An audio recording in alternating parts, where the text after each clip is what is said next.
This is Crypto Core Radio, discussing the ideas, people, and projects building the new digital economy.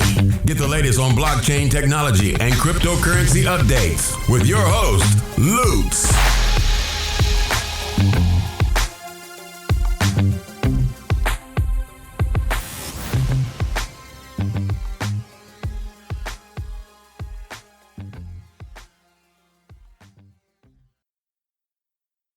So what's going on? How you been? Yeah, good. Been busy, obviously, because we're getting closer to some product launches, but went across to change position to strategic advisor at Komodo so that I can spend more time focused on getting Red Fox up and running and successful. So it's been a whirlwind transition. Yeah. No, I had an idea. I know you build businesses on blockchains, right?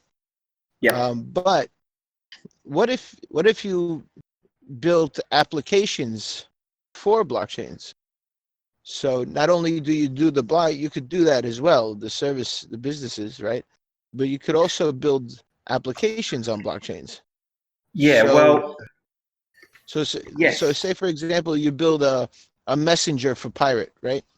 And the messenger will take a fee every time you use the anonymous messenger service. Yes. So you take one Pirate and you multiply that by I don't know how many messages you think will go a day.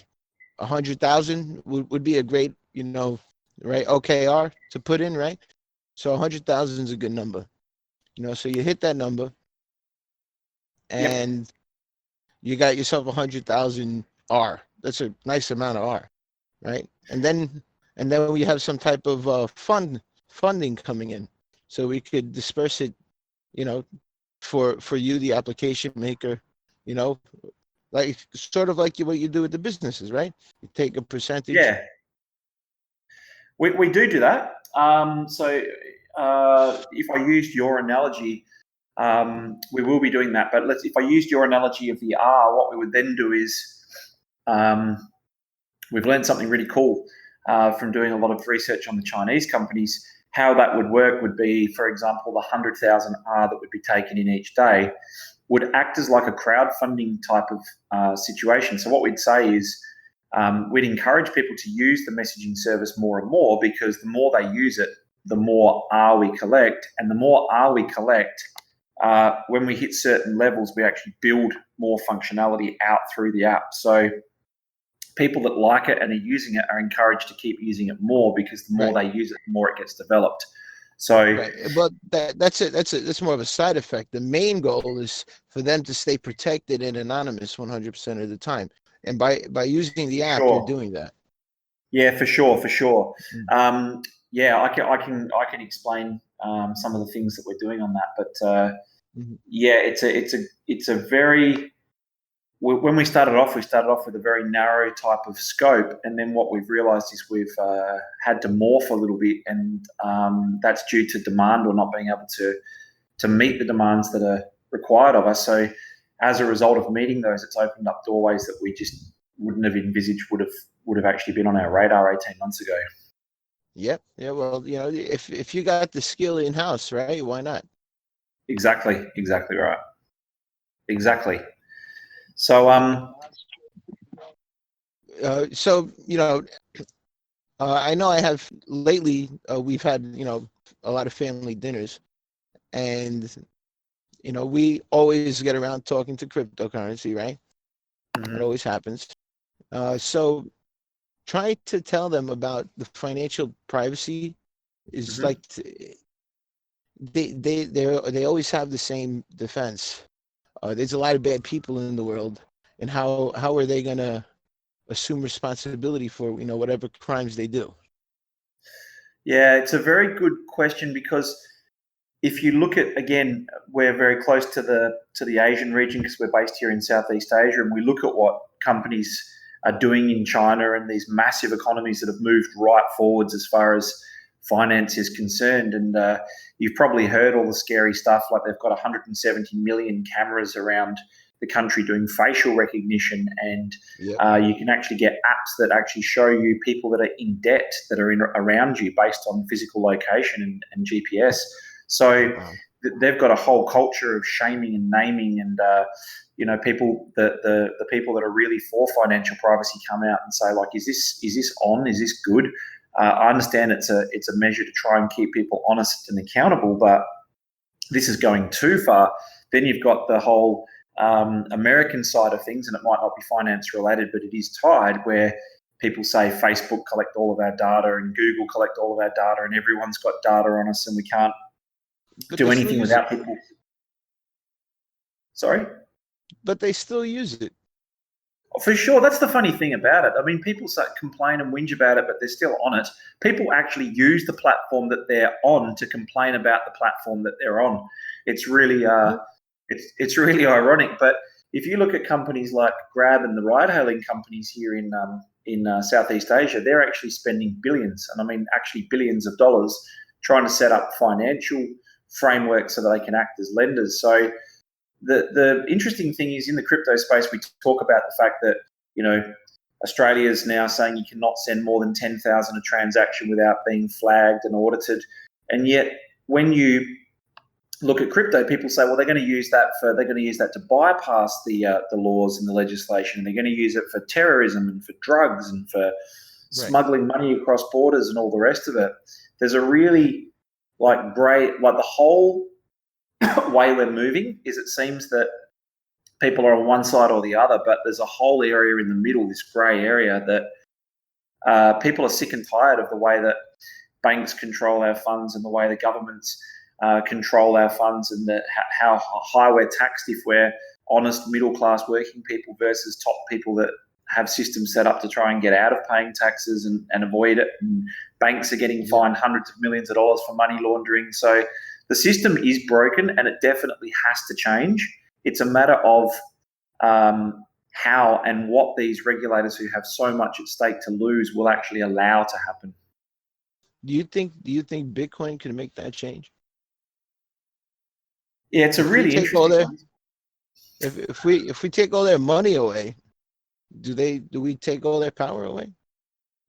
Yeah, I mean, that's the flag we fly, isn't it? We kind of say, take back our control and take back our freedom and all the rest of it. And I mean, you look at it, there's all these DeFi coins coming out at the moment, and projects saying that we do this financial systems and lending and all the rest of it. But effectively, Bitcoin hasn't been able to break into the mainstream as far as an accepted form of payment consistently across countries and all the rest of it. And that's the most adopted and dominates the market by more than 60%. So a lot of these newer coins are going to really, really struggle to sort of to stamp their place. But the underlying technology that the platforms are bringing out in relation to decentralized finance, they're great ideas. But again, I can use China as an example.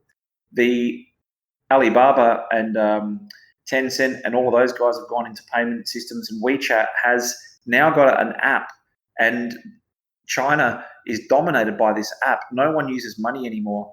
You can put money in, top it up, pay each other through a QR code. So you go to a restaurant, you pay the restaurant. The restaurant pays for the service, for the food that it wants to buy, pays its staff wages, all the rest of it. No one needs to cash out to money anymore. And the question they recently posed was, if the system's are already working through a super app and it's working without blockchain, why do we need a coin? So this is the raging debate in circles of China at the moment. If those payment systems are working really, really well, why do we need coins to do that? Well, privacy, because everything that works through their system is monitored by them. So when you buy a sex toy, when you go buy a dirty magazine, when you have some type of personal problem you don't want anybody to know about, they're going to know about it. They see everything you buy. Of course, and I 100% agree with that. But if you look at the debate that they're having, it's that, hang on, we've had a grey area as far as the markets are concerned, but we kind of don't mind it. We're kind of letting that go in China, for example, because we've been trying to move towards liberalisation of interest rates, and we want the market to control those interest rates. And this is good that we've got other people playing in the finance space. But the debate that's happening over there is, should a non-bank, should a non-traditional player control finance? The debate doesn't even consider or weigh in, should Bitcoin be an option, or should this type of a private coin or currency be an option? The reason being, the adoption levels are just non-comparable. So I think personally, we need to have that element of privacy, and it's extremely important.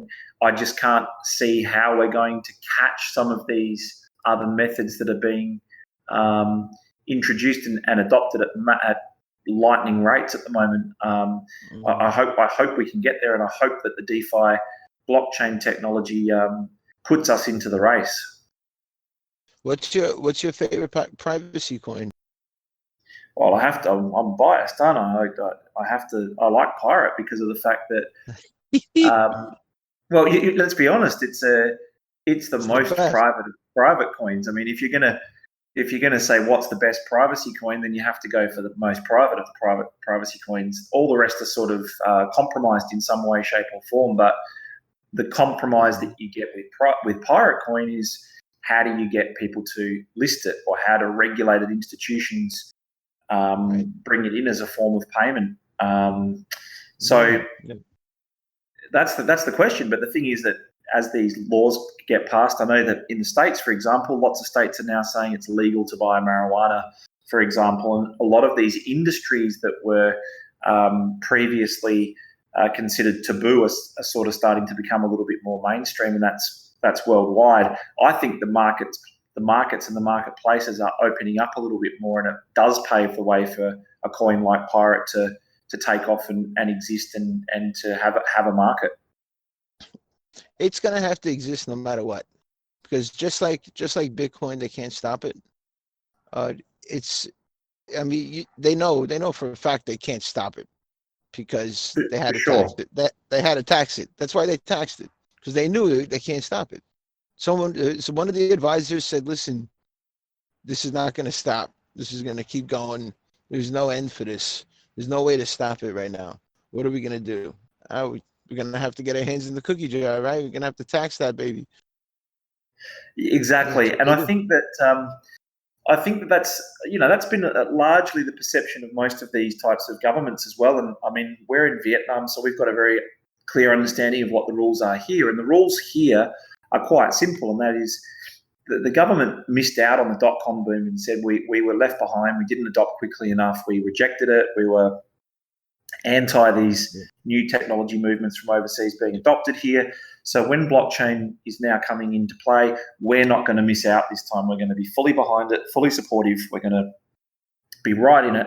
But as far as these coin things are concerned and these cryptocurrencies are concerned, you cannot use them to replace the dong, the local currency. So anything that currently buys a dong, any good or service that's bought with a dong, cannot be replaced or superseded with an electronic currency. So this is the way that a lot of these countries are adopting the current situation. So people are trying to figure out, and legislators are trying to work out, how they keep control of the money, the taxes, money coming in and out of the country, but how do they also embrace the blockchain technology in the movement? And this poses a lot of questions as far as anti-privacy and also privacy are concerned.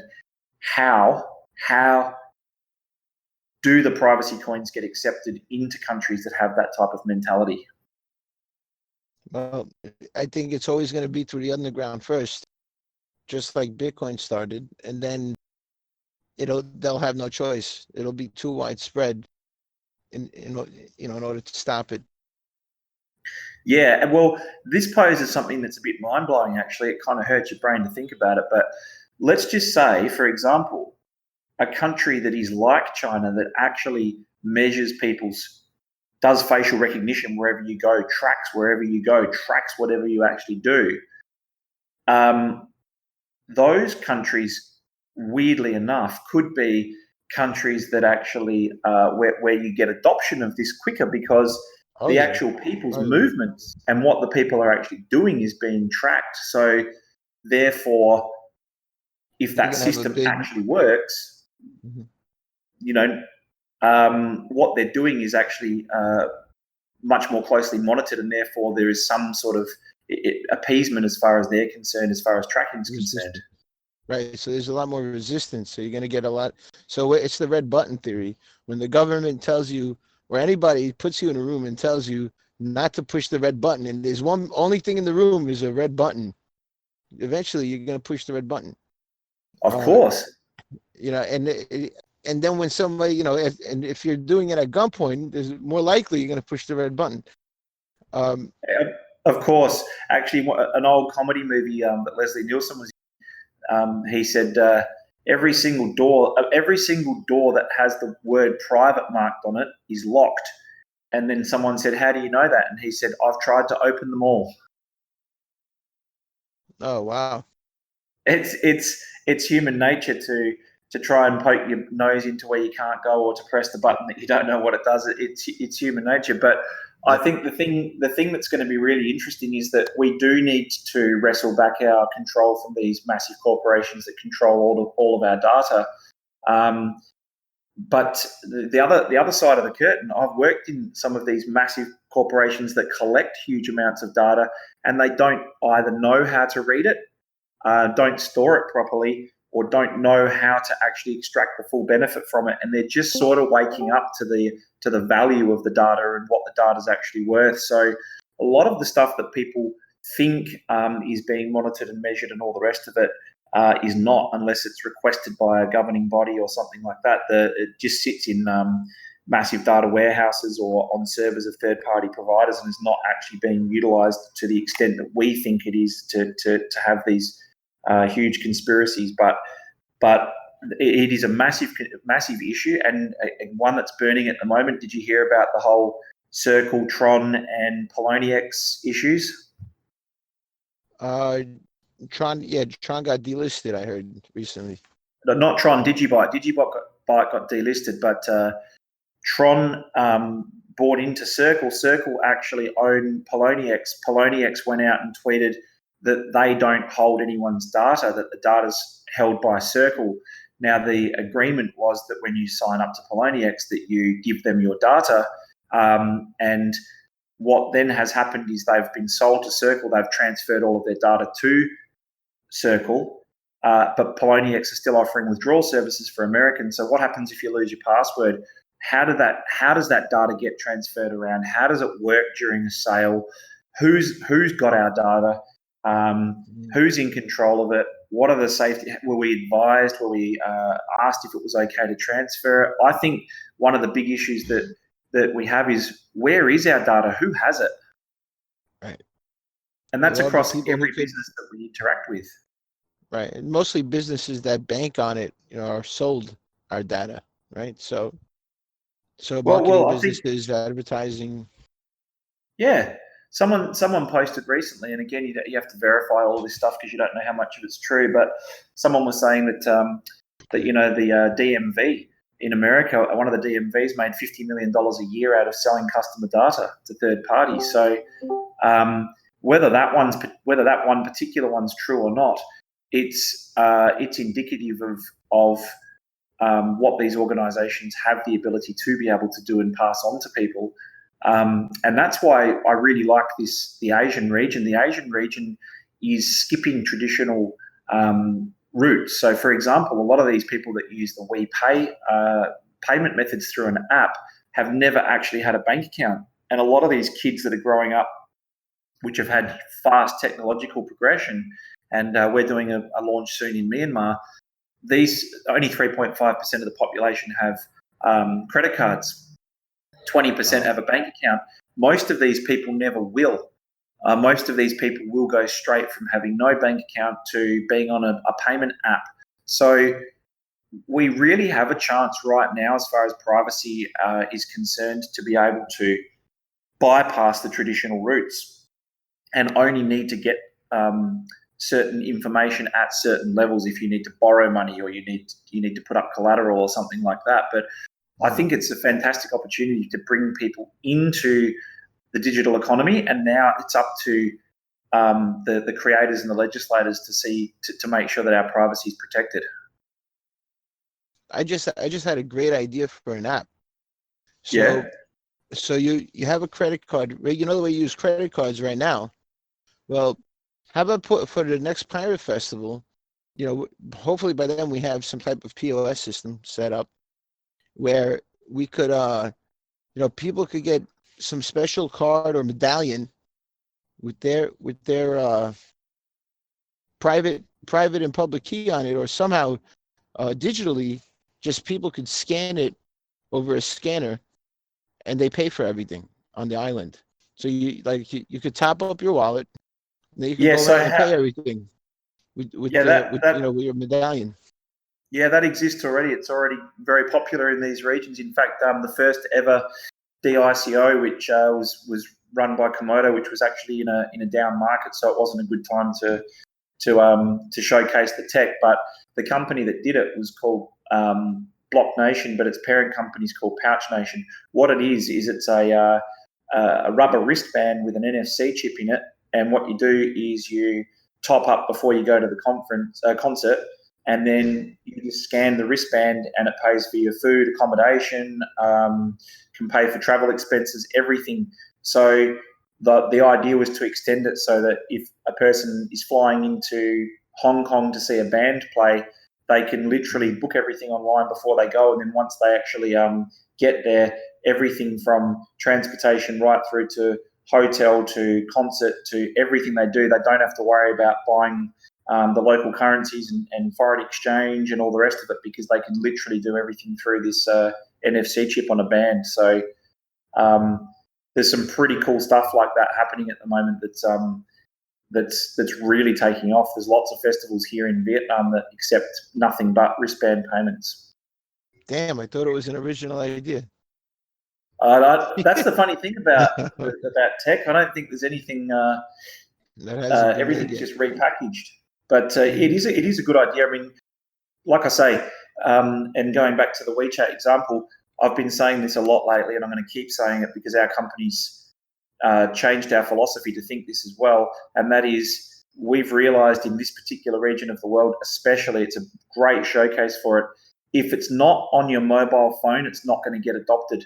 So forget credit cards, forget plastic, forget things that you have to carry around, forget cards that need to be stamped for 10 coffees and buy 10 coffees, get one free. Right. If it's not on your mobile phone, it's not going to get adopted. They're moving very, very quickly here to have your bank on your phone, all your personal data, everything. So it has to happen that way. But there's some phones coming out. People are actually building their own phones now. But how smart is it to actually keep it on one of these, AT&T or Verizon phones, where data is monitored? I believe the iPhone is definitely monitored. Yeah, it's a good question. I think we're always going to have issues with that, but there's a lot of technical people a lot smarter than I am. I know my brother works in an industry where he, for a famous TV show in Australia where they do house renovations, they basically, a whole heap of celebrities get apartments in the same complex that's a bit derelict, and they get a budget and they do it up, and then they all go to auction, and whoever sells for the most wins. His company puts in all the smart gadgetry and does all the IoT side of things so that the whole house is operated through your mobile phone. And I was talking to him about it when he first got into it and said, how safe is all of that stuff? And then he said, none of the actual, or very little of the information is actually stored on the device. It's actually just a remote control or a portal, and they're coming up with very good security measures to make sure that it's the device is literally just an access. Right, just a node. Yeah, and that's why to be honest, even I thought to myself, oh, we're in trouble because we need to run things on mobile phones. And to be honest, the way blockchain's worked has been, you really need a laptop or a PC, and it needs to be powerful and all the rest of it. And I think that if you look at Komodo's NSPV and the technologies that are coming out now to be able to run chains on your actual mobile phone without it, killing it, this is amazing technology. We are going light, and blockchain is definitely coming to mobile. So I think we're headed in the right direction as far as that's concerned. Oh, there's so many. The phones are getting so good these days. I think they're at like 6 cores, right? They have a 6-core phone. Yeah, Snapdragon was the 4-core. It's mind blowing. When I first moved to Myanmar to do the startup of the new telco there, they won 2 telephone licenses, or issued 2 telephone licenses, and my company was one that went in and did the startup. It was called Ooredoo. And Ooredoo is a juggernaut in the Middle East and different countries. But we went there, and it was $1,000 to buy a SIM card. And the reason it was $1,000 to buy a SIM card is because a government system had been put in, and there was very few towers, and they didn't want congestion. They only offered a certain number of SIM cards every year. So people had no internet. People had no access to cellular phones and all the rest of it. And then we came in with Telenor and built 4G networks that allowed people to get a SIM card for $1.50, and we bypassed all of the make a phone call, use a phone for this reason, and went straight into data and content. Now they've got like one of the highest smartphone penetration rates in the world. 87% of the country still thinks Facebook is the internet, but they've literally converted from not having internet to being online all the time in 5 years. And we had to introduce mobile phones into that market that were smartphones for $17 was the cheapest we could do them at the time, so that people could get their hands on the phones that could actually utilize the technology. So the progressions are amazing. And these companies like Xiaomi and all the rest of it are taking huge market share off of Samsung and are doing more features for half the price. It's incredible what's being produced at the moment. That's pretty cheap, that price. I think you can get them cheap now. Really? Yeah, you can get smartphones for well under $20 and like quite a competitive range of them as well. I mean, they wouldn't suit people that use them for the things that we do, but for a first-time phone user, or for your kid, or for someone who needs to, do messaging or use it for emergency purposes and for basic functionality, it's they can do quite a lot for the price. It's quite amazing, and it's only going to get better and better as far as technology offerings for the price.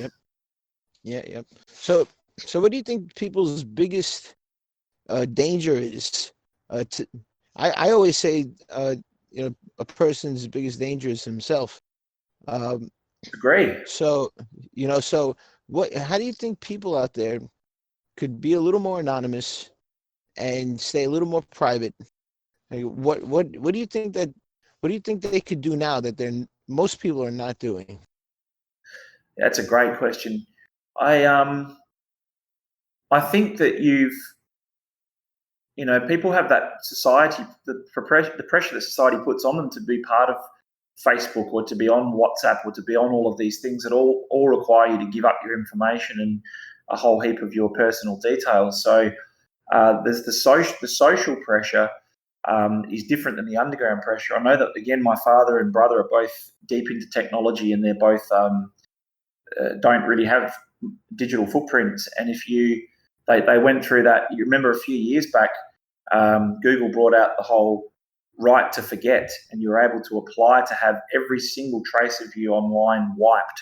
And my brother and father got rid of every Facebook app, every WhatsApp, everything. And those guys, for all intent and purpose, they live in the 1950s.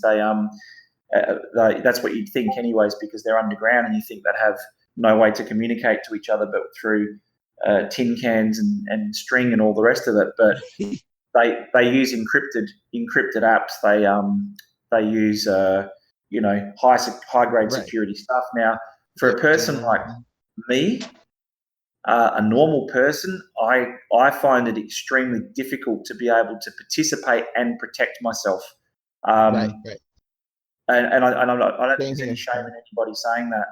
No, me too. I can't be anonymous. I got like over 250 radio shows. How the fuck am I going to be anonymous?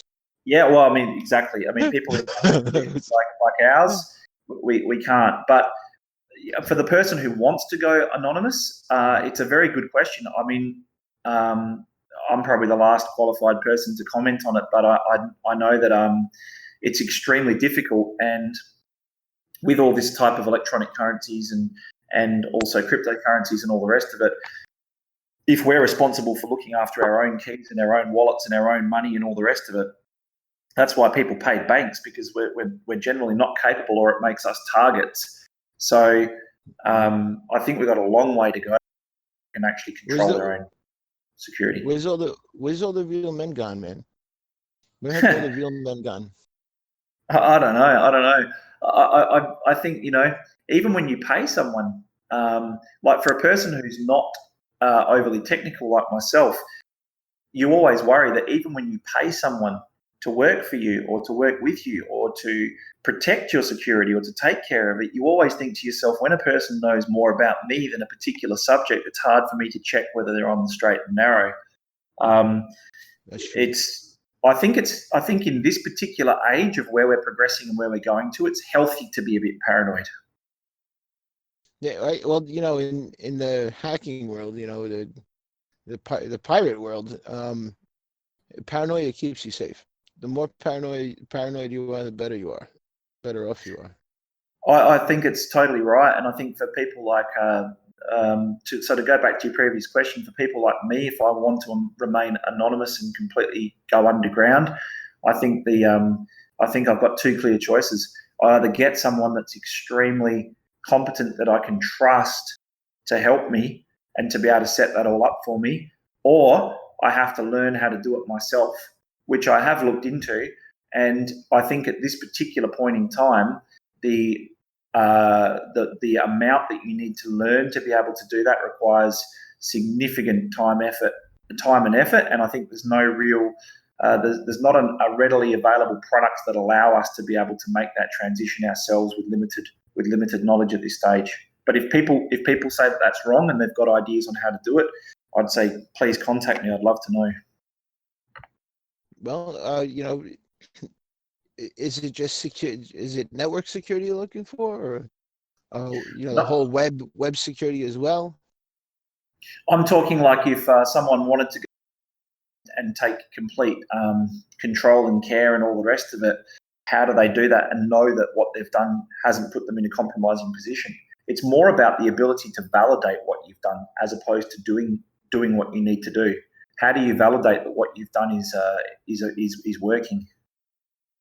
Well, that's how you get pen testers for that. So you need penetration testers to come in and beat the living crap out of it. There's a few people in the pirate Discord. If you know I Am Legion, he's really good at breaking shit. Yeah, that's the great thing that's why I loved Komodo so much. I mean, coming in with a good business background and understanding how that side of things works and walking into a world of people that are highly gifted and obsessed by deep technology was a wonderful. It was like I'd had the curtain raised on a world that I knew existed but had never actually seen or been involved in. So to have so many people pushing the boundaries and pushing the limitations of what's possible with the current tech is it's liberating, to be honest. It's amazing to see how clever these guys are and how dedicated to the cause they are. And it's probably one of the best experiences I've ever had in my life. Oh man, you got to come with us to the Cayman Islands next year. We had such a good time over there. For sure, I'd love to. But at the moment, our focus through Red Fox and through getting Komodo adopted is really on digital inclusion. So we see the massive opportunities here in this particular region to take the 60% of the population that isn't part of the digital economy and provide them with very simplistic, easy to use applications that allow them to be able to be part of part of the digital economy. And people say it can't be done, and you can't bypass banking systems and all the rest of it. And this is complete garbage. We've got little tiny coffee shops that sell coffees for 40 cents on the street corners, where looks like it's made out of some cart that has been in the family for generations, and there's one old lady that works there, and or they're making sugarcane juice or whatever. They can now list their coffees and products on a marketplace that is then delivered to their doorstep through food apps to people's doorsteps, and they're paid. Yeah, so this is like people that have got 100-year-old businesses passed down through the generations that make a very, very small amount of money can now be accessible to anybody in any house in any area. And I think that the technology progression and what it's opening up the doorways for is absolutely mind-blowing. I really can't wait to see tons of businesses using their own cryptocurrencies. I envision a world where every business has their own cryptocurrency. I mean, if you want Sal's bread down the block, you got to have Sal's coins. That's how you buy the bread. It's interesting that you say that, because buy the exchange.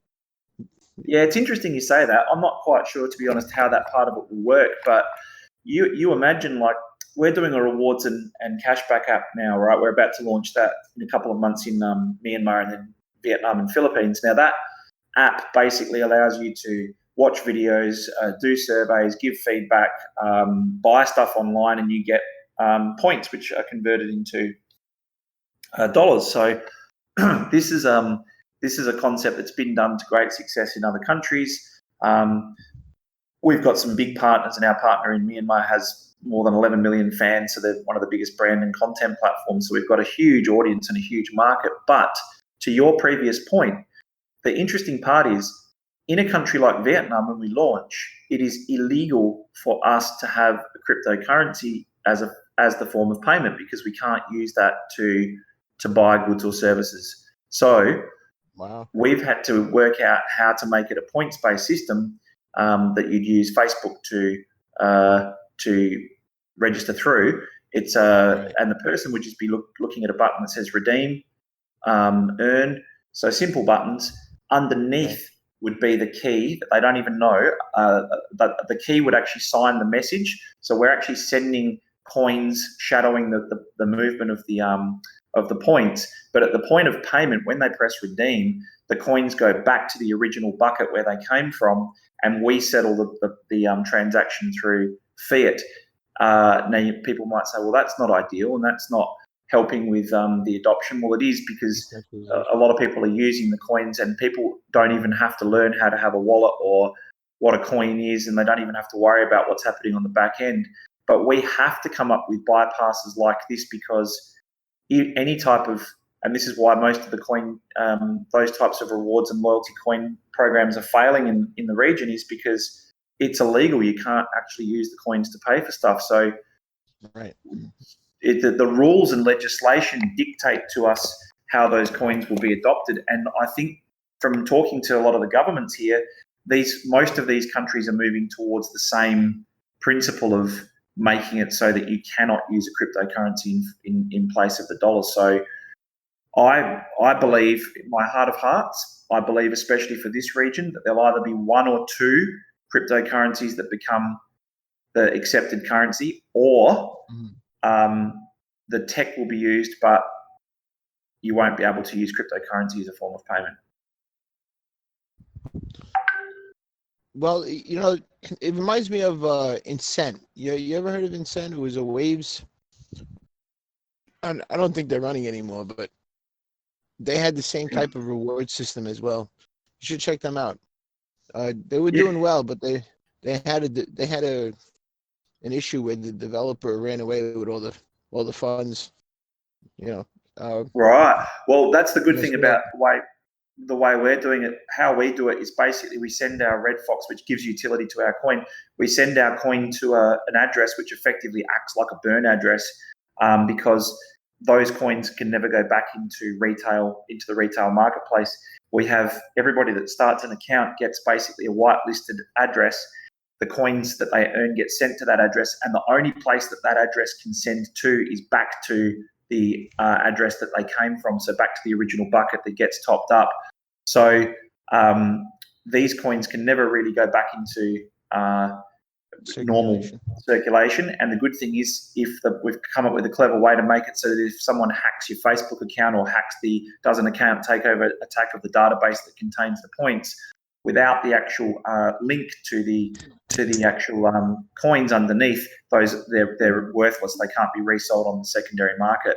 So the great part about it is that no one can run away with the funds. That doesn't exist on our system. So is there any type of governance in the system? I think that would be an issue if it did come up. So any way where somebody could say, these coins are not yours, or they're stolen and we need to take them back. I mean, is there any type of governance? Oh, yeah. Help with the points? Somebody's got too many points.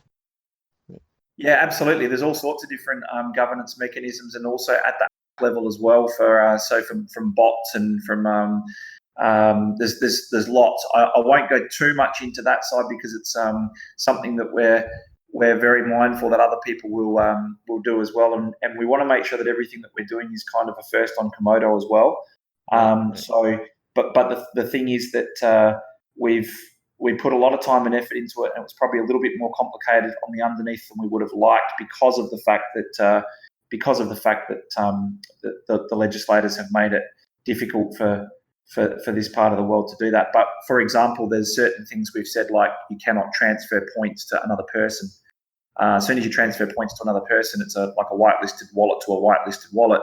Can't do that. With the rules very simple, and there's very few points of failure. So it can only be the origin bucket that actually sends points to the whitelisted address, and then the whitelisted address back when you redeem. You can't send to other places. So we've really tried to mitigate the risks. We've come up with some really cool little things in there as well, but there'll be a lot of firsts. Yeah, the way you're doing it sounds right. Whitelisting, it's basically, it's like when you set up a home network, always filter by MAC address, always whitelist the computers you have, so that nothing else could enter.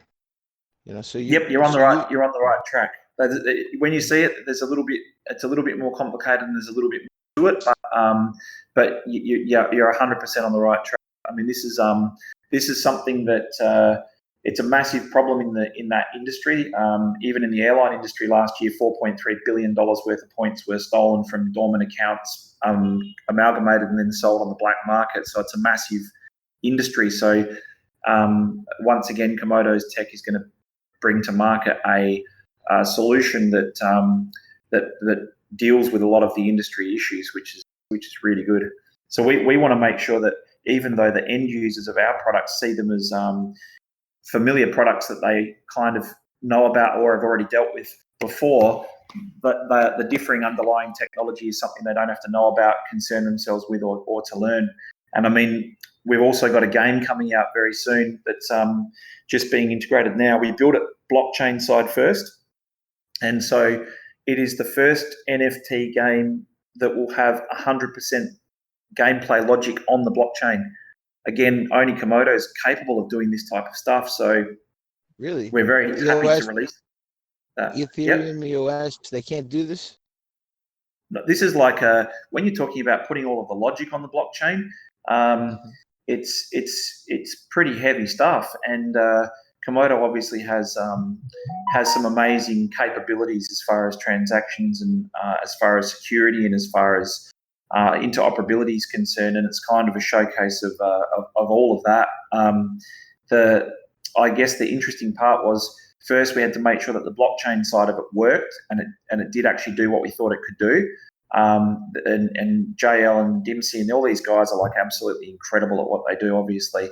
But then we had to find a front end or build a GUI that actually plugged in and then didn't sacrifice anything and then integrated properly. So there was a lot of question marks on, even if one part's done, can we actually do this?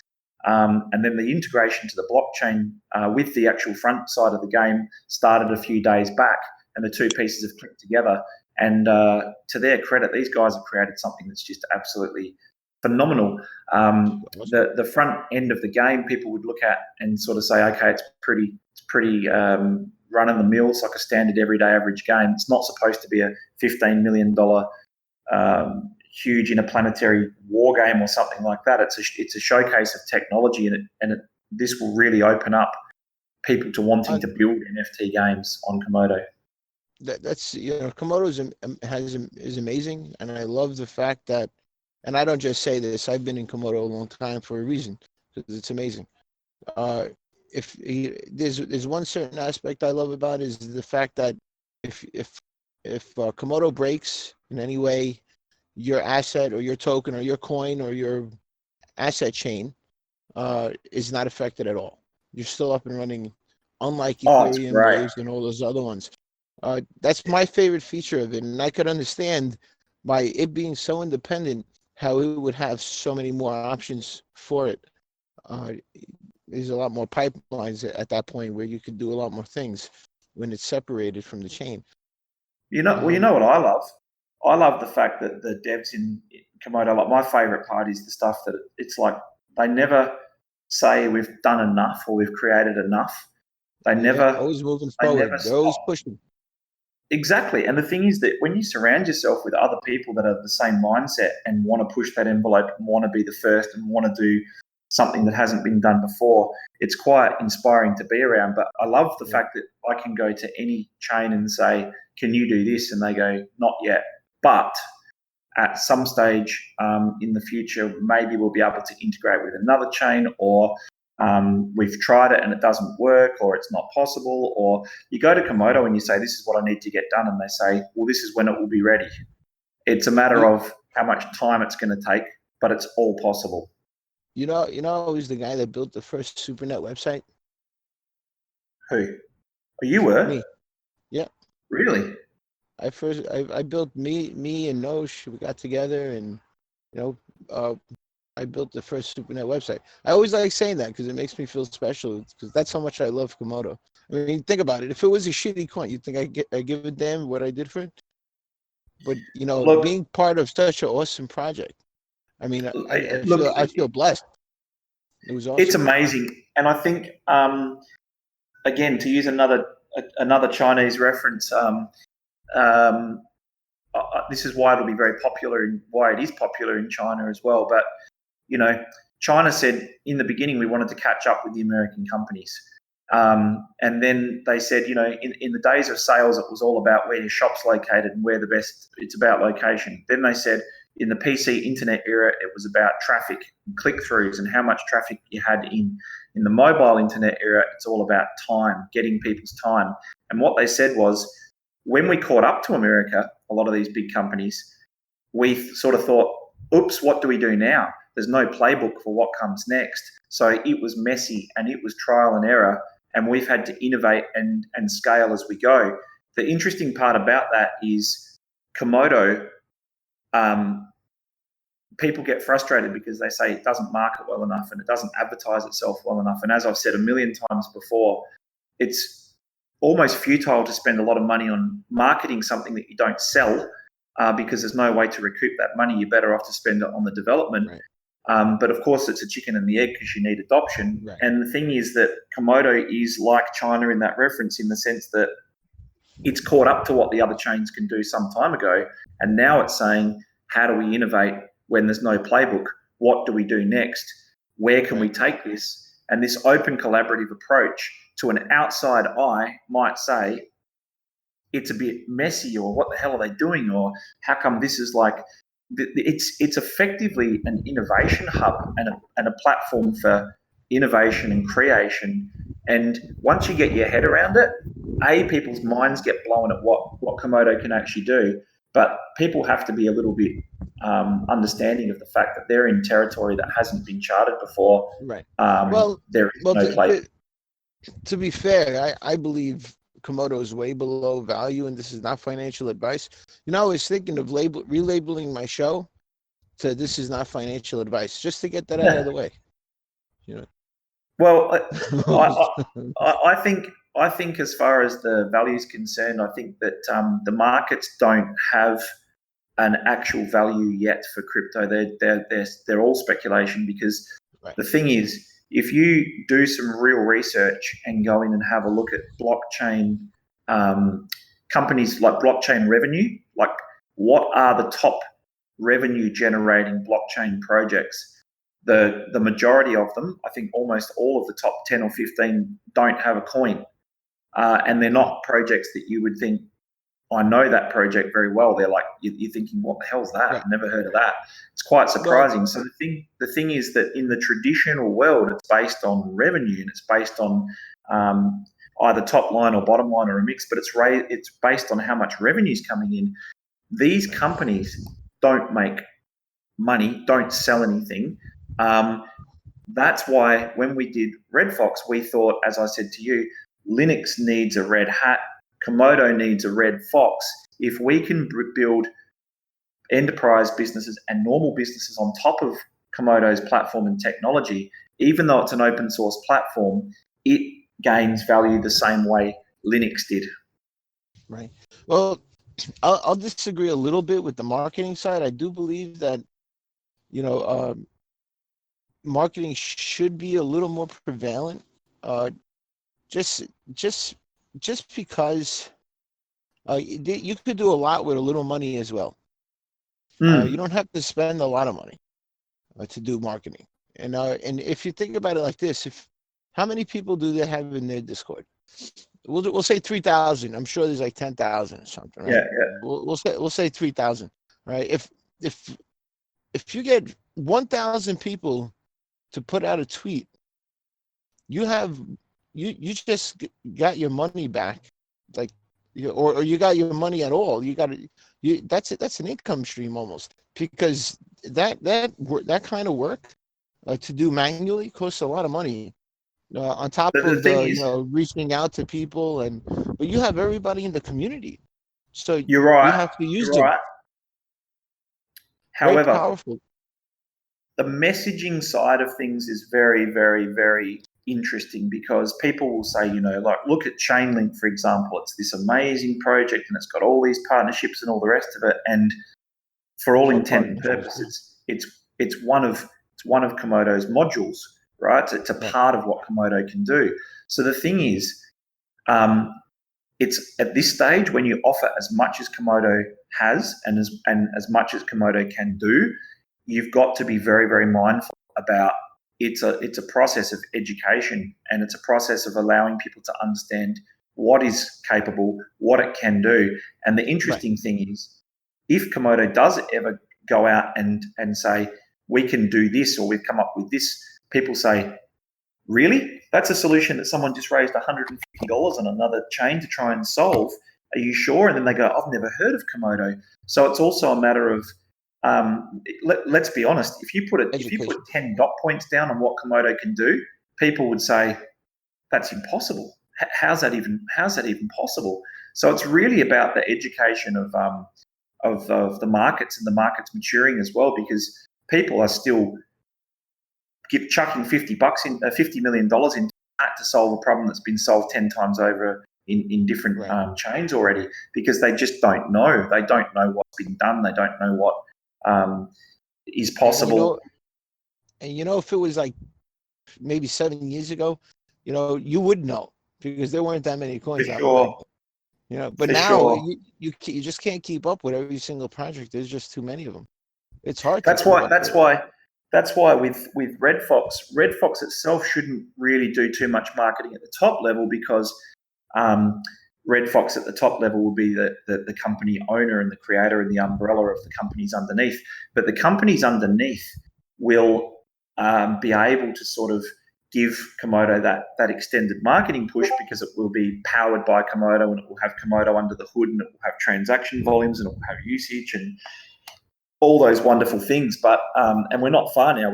We're a couple of months from having the game and the rewards app. So the thing is that this type of attention and stuff will definitely come, but it's going to be more about people wanting to come in and say, well, I want to build a company that does something like that, or these are the first I won't say mass adopted, but the first high adoption rate apps. Right. But you should always have a marketing area. I mean, you should have, Sure, you of should course. always have marketing in any sense of the word, right? Of Because course. if it doesn't exist completely, I mean, you're just completely off the map. I mean, you know what? Forget marketing. You should at least have an SEO person being SEO conscious of everything that's being done. As far as Yeah. press releases and articles, Yep. right? Because they need to be enhanced. These things they need to be there, or else you're going to fall behind because For it sure. takes And a I long think that time to start.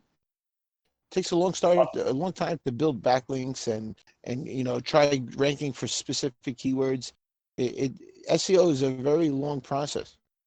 Yeah, for sure. And I think the thing is that they have actually, in the last couple of years, definitely gotten a lot better, and they're working with some very reputable outside companies on their strategy and delivery. And you've seen CA do a lot more interviews lately, which is what Komodo really needed. I mean, in the beginning, people were saying, Benny, you can help us with exposure and you can help us bring people into Komodo, but and that's all well and good, and that works, and it brings people's eyeballs in. But they're sort of like, what am I looking at? And we've always, I guess, needed someone to explain technical capabilities and the technical side of things in simplistic terms. And to CA's I, credit, making it a point system, like you said earlier, is a great idea. Just yeah, because you'll get that adoption, but shooting for the moon is great, and trying to get all those big companies. But you know what? Why not the mom and pop stores? Why not send flyers out to every door? It's really cheap to send flyers out. There's actually sure. flyer services that you could use. If you own a business, you know, uh, maybe it's time to start, creating a point system, a value system where it actually stores value for yourself. And Yep. So this is it's definitely coming. But I think that the point that I was making as well before is that I think CA's really gotten very good at the interview side of things now, because I think back in the day it was very hard to get your head out of tech space. If you're in coding all day in programming, you come out and someone says, "Hey," and they're very in touch with the media are very in touch with what the coin owners want and what the crypto audience wants, and to come out and say, "Oh, we put a patch in that allows coffee to be made at warp speed if you're upside down in a lithium spacesuit or something," and people are going, "What the hell are you talking about?"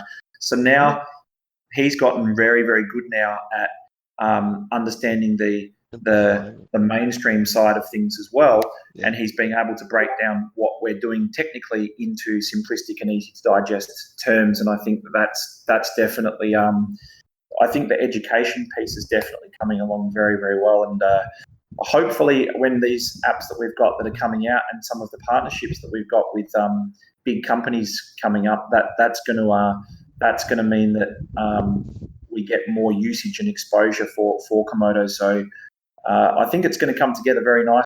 And I think that this is just a showcase. If we can go out and build a game with the 100% logic on the blockchain, and we can build a rewards app that doesn't require us to create a new coin and force some new coin for the sake of having a coin down people's throats, and the people that are using it don't have to understand how to use crypto, we're actually effectively helping with adoption and getting people to use cryptocurrency without actually knowing that they're using it. And I think that's for us, that's our kind of game plan.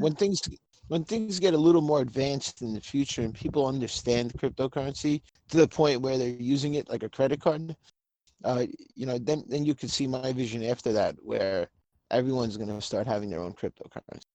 Yeah, we'll see what we can do with our models. We've been very careful as well, which is why it takes us quite a while to get this stuff done, is that we actually make a model so that if the government ever turned around and said blockchain is illegal in Thailand and anyone using blockchain will go to jail, we can turn around and say, okay, it clicks off and our company isn't dependent on it because it works in the background as a point of differentiation. But the reverse to that is if the government turns around and says, we encourage and promote because we've legislated or because we've allowed people to use cryptocurrencies, we can literally flick the switch and swap the fiat transactions at the top level for all of the different products we bring out for crypto straight away. But the good part They about say that as that. well is, sorry? They say that because they know they could trace it. They say, yeah, go Yeah, for right ahead. sure. We promote it because we already got a lockdown on how we're going to trace every wallet. Yeah, for sure, for sure. But the other good part about that is that, we've got we've got the rewards and cashback, we've got a game, and then we've got an aggregator for insurance and finance coming out, and then a Twitch equivalent, and then we've also got other projects like an EduTech app that allows you to get on-demand English lessons. How all of this stuff will work is it'll all work on Komodo's technology, but it'll all work with Red Fox Coin in the background, giving it utility. And it means that if we ever do flip that switch, no one has to have one coin for EduTech, one coin for this, one coin for that. It's literally one coin for the entire ecosystem. So we're trying to build with the fact that build an ecosystem. That sounds like a great onboarding mechanism, and it's probably going to be needed for many years, until people get used to it. Yeah, for sure. I think that the easiest way to explain something to somebody is to say, do you know that thing that you already use? This is how it works, as opposed to, hey, I've got something, learn how to use it, and you can actually then use it in an application that's not as good as the one that you're already using. I mean, if you look at a lot of these blockchain apps that are out on the marketplace at the moment, they're just not up to scratch.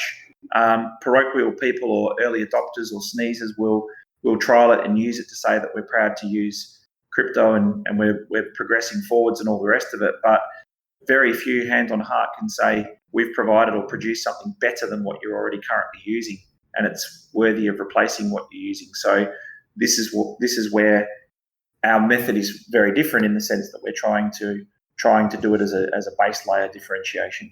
You think Pirate will be able to do that in the Cayman Islands soon? I think Pirate's got enough smart people nice. from the tech side, and they got enough people that are coming in from the creative side.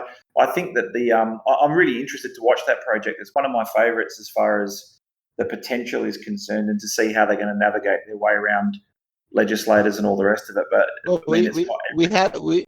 we actually have Draith in the channel with us, who is a captain of the pirate ship. Drake. Hello. Welcome, Oh, Drake. Draith. Oh, hey. Yeah, hey, mate. Is this the sneak attack?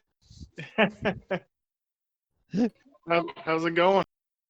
Yeah, great. I think that I do think Pirate's got every chance in the world, and I've people have said to me, be careful, because if you're talking about it and you're promoting it and you're mentioning it, you're trying to now set up an established, regulated, enterprise arm of promoting Komodo's technology. Just be careful. And I keep thinking to myself, you know what? We're not giving financial advice or investment advice, but I'm allowed to talk about what I think's good and what I think's going to work and what I think's needed. And it's a wake up call that a lot of people need. I think it's a fantastic project. Yeah. Oh yeah, and the biggest thing though was that there's a few things that I was listening in on, and then I heard you guys mention. One of which was the point of sale system. Like, basically you have regulations where somebody can't accept crypto, right? Yep. But the cool thing with the point of sale system that we're developing is that the person that is at the store, that runs the store, doesn't actually have to accept crypto. Because the cool thing with the system that we're trying to develop is that you can pay with something, say, for example, like Pirate Chain, but then what ends up happening is the person that accepts that transaction doesn't actually accept the Pirate Chain itself. That Pirate Chain goes through immediately to an exchange, gets converted to T euros, then goes to a bank who then issues that merchant their native fiat. This way, they don't have to touch any crypto. And on top of that, it protects the privacy of the purchaser. This way, nobody has to know what they're purchasing, and that's the whole point. Yeah, that's it. It's a similar system to what I don't know if you know them. You know MCO, Monaco card. They raised a lot of I money know that one. and said they were bringing out a crypto credit card and all the rest of it. And then everybody went nuts at them because they said, you know, I'm actually paying in Singapore dollars or wherever I am. Like, what's the story? But people don't understand that you can't just take Monaco coins and buy an ice cream with them. It just doesn't work that way. So I think what you're talking about there is the right way to go and the most logical solution. And I think, you know, people talk about freedom and all the rest of it and say, you know, everyone bows out and sells out and everything's centralized and all the rest of it. In these early stages, there has to be some little piece of compromise. And if you can still protect privacy in the way that you've explained, and yet everybody's still kept happy and it's allowed to continue, then it's a great step forward in the right direction, isn't it? Oh yeah, 100%. And then this actually kind of leads back into what you were talking about with the mobile phone situation where, you know, it's not actually private, you know? Like if you have like an Android or an Apple phone, your data is going somewhere and most likely being either kept in an area where people could see it, or, you know, to a point where, you know, they're selling it, you know? So what I was going to say was, back when, you know, I had my Galaxy S3 and S5 and S5 and whatnot, I used to actually remove the operating system on the phone and put on a custom operating system, you know? This way it acts just like it should, but it removes all the bloatware, all the spyware, all that crap that, you know, is natively on the phone when you get it. This way it protects not only my privacy, but increases my security. So what I was going to say to that comment about phones before was the fact that, you know, if we could somehow develop something that'll work similarly to that, and from my understanding, it's a little bit harder because of Knox that they put on the Knox system they put on Android phones. But if you're able to still do that, not only will you protect your privacy, but then you can have a safe storage unit for your crypto, you know? So you don't, and at that point, it can be encrypted and nobody can read it. Actually, send me a message after this because we're doing. I've come from a telco background for 20 years, and we are doing finalising some partnerships now, trying to get a proper handset partnership through the region for the release of our rewards app. So I know the people that you would have to speak to. So. Give me a buzz later and I can put you in contact with these people. Oh, keep in mind that I got out of that game probably about like a good 5 years ago. So I'll probably be a lot really rusty. And plus I wasn't actually developing the operating systems myself. Keep that in mind too. I was scouring the oh shit, I forget the website's name. I know which ones you're talking about. I used to root them also. You used to root the phone. They had all these great custom operating systems, the Chinese ones. I used to do that, man. No, not the Chinese ones. I forget what website I actually used. You've probably seen it before, but either way, yeah. There's one that does a real awesome job. I forgot the name of it also. Oh, and one absolutely the last thing I wanted to say, because I've been like trying to keep track of everything that you guys are saying and keep mental notes of all this stuff. But what I was going to say before, you were talking about how marketing really isn't needed, and versus what Lutz was saying is how marketing is more needed than you think.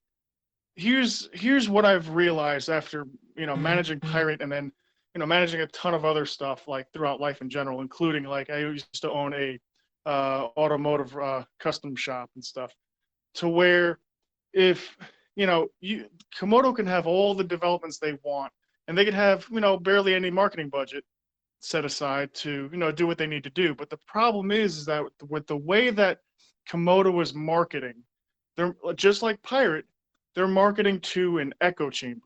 You know, all these awesome developments can come out, and then it goes through all the same channels, but without a marketing budget to where you can actually create press releases that go worldwide on, you know, advertising on various news sites and crypto sites, and just basically get to all the crevices that it could possibly get to. You're going to stay within that echo chamber, and no matter what developments come out, it's going to hit those same people. And granted, yeah, you might hit a spike here or there because maybe somebody else heard about it from, down the line. That's kind of new. But unless you actually tap into the markets and make a true attempt to do that to the markets that you haven't actually tapped into yet, you're not really going to get too much further. Actually, yeah, let me just clarify. Before, I wasn't in any way, shape, or form insinuating, or I never say that marketing's not needed. What I say is, it's hard to justify the expense of marketing if there is no way to recoup that money through revenue streams. So, for example, if I'm providing a free service to people, let's say it's a counselling service, I'm not going to go and spend. It's not easy to spend $30,000 or $40,000 marketing a service where people come to me and then I give them something for free. You've just got to be very careful with the spend, because you've got to also take into consideration that comes out of development funds and all the rest of it. But Komodo do have obviously marketing budget, and they do spend money on marketing. It's just a matter of people have always been a little bit critical that it's not enough, or it doesn't penetrate the right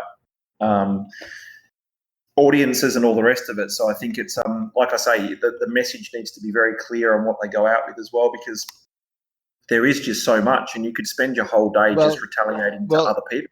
Well, what if the marketing team was a little more public with what they did, and actually told the people what niches they're attacking, right? So when I market something, if I'm doing flyer distribution, that's mainstream.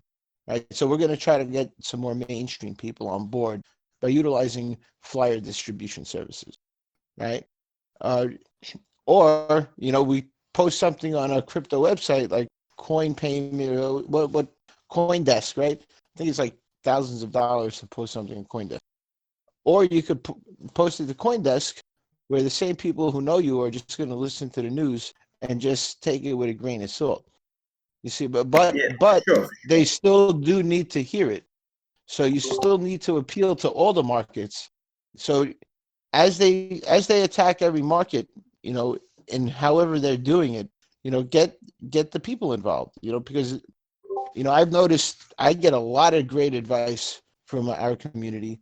We get a lot of great feedback. We get contributors. It's really so. And like I was saying earlier, your best bet is to combine the marketing team with the community, and have them do things like bounties, right? And get people more involved in, using tools like Gleam. There's all sorts of great things out there. Yeah, for sure. And they're cheap, and they're really cheap. Gleam.io is a cheap service, so all you need is somebody to manage it, or somebody to work it for you, right? Yeah, for sure. And they definitely have got a lot better last couple of years, and they've definitely started to penetrate a lot further. It's just a matter of and getting this exposure in China and through the secondary news, like the markets that are outside of the crypto space as well, is also extremely good reward for all the hard effort that's been put in. So it's good to see that's actually starting to happen now. All right, I'm gonna cut this off here, guys. It's an hour and a half. It's a bit too long for my taste in shows. People are gonna start losing attention span. Usually about 30 minutes is the statistic. Yeah, so just cut it down to the juicy bits. Yeah, I'll do that. So everybody, thank you for attending the show today. We have about 17 people listening live. That's fine, because I never pre-announced it. I wasn't sure if Bitcoin Benny was going to be there, so I didn't announce it on any social medias. But that aside, you always have the live link. It's always the same live link. Come into Pirate Discord. Come into Crypto Core Media Discord. Hell, go into Red Fox Discord. I'm there also. I think I'm in like 60 Discords, and you can come and find me. Thank you very much for having me. As always, it's a pleasure, mate. Thank you for having me, and hope we can do it again soon. We could always do it again. I'm always down. Awesome. Thank you, guys. Have an awesome day. Yeah, you too, man. And this has been Crypto Core Radio. Don't forget to subscribe so you never miss an episode. Tell your friends so they can be among the first to learn about Bitcoin and cryptocurrency advancement in the new digital economy.